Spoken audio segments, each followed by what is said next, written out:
ఏం చేశారమ్మా? నేను ఏం చేసినా తప్పు. పొద్దున లేవకపోతే తప్పు, మొగుడిని పేరు పెట్టి పిలిస్తే తప్పు, టీ షర్ట్ వేసుకుంటే తప్పు, నైటీ వేసుకుంటే తప్పు, వంట లేట్ అయితే తప్పు, వంటలో ఉప్పు ఎక్కువైతే తప్పు, ఆఖరికి ఫ్రిడ్జ్ లో నీళ్లు పెట్టకపోయినా తప్పు.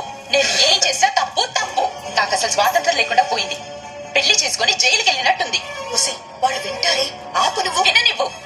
అందుకేరా ఇలాంటి టెన్షన్లు ఏం పెట్టుకోకూడదు. అలా హ్యాపీగా సింగిల్ ఉండాలి.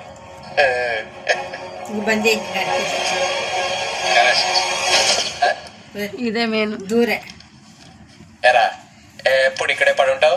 వేరే పని ఏం లేదురా నీకు?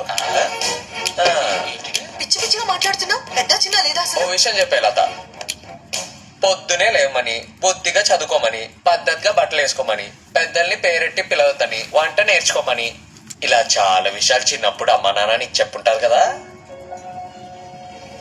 ఎప్పుడైనా వాళ్ళు తిట్టుకున్నావటే? ఏదైనా మనం తీసుకునే దాన్ని బట్టే ఉంటదే. వాళ్ళు కోడలు కూతురు లాంటిదని కొంచెం చనువు తీసుకుని ఉండొచ్చు, లేదా పెళ్ళయ్యాక కొడుకు దూరం అయిపోతాడని కొంచెం భయంతో అని ఉండొచ్చు. వాళ్ళకి ప్రేమతో దగ్గర అవ్వాలి గాని కోపంతో కాపురాన్ని కొల్లేరు చేసుకుంటావా? మామయ్య, అత్తయ్య, ఇలా రండి. తరాలు మారిపోతున్నాయండి, మీరు మారాలి. ఓ ఆడపిల్ల పుట్టింటి నుంచి మెట్టింట్లో అడుగు పెడుతుందంటే కళ్ళల్లో ఆశలు పెట్టుకొని వస్తుంది.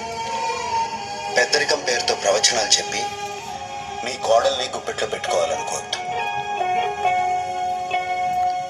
3 ముళ్ళు పడి మీ గడప తొక్కినంత మాత్రాన ఆడపిల్ల మంత్రం వేసినట్టు మారిపోదమ్మా. మనసుతో ఎవ్వరం టైం పడద్ది.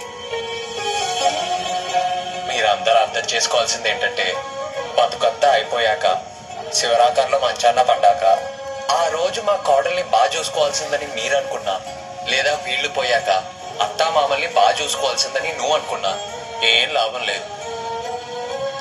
బతికున్నప్పుడే కలిసి ఉండాలి. పెళ్ళంటే తంతు కాదమ్మా, ఒట్టేసినట్టే. మరి ఒట్టేసాక నిలబెట్టుకోవాలి కదా.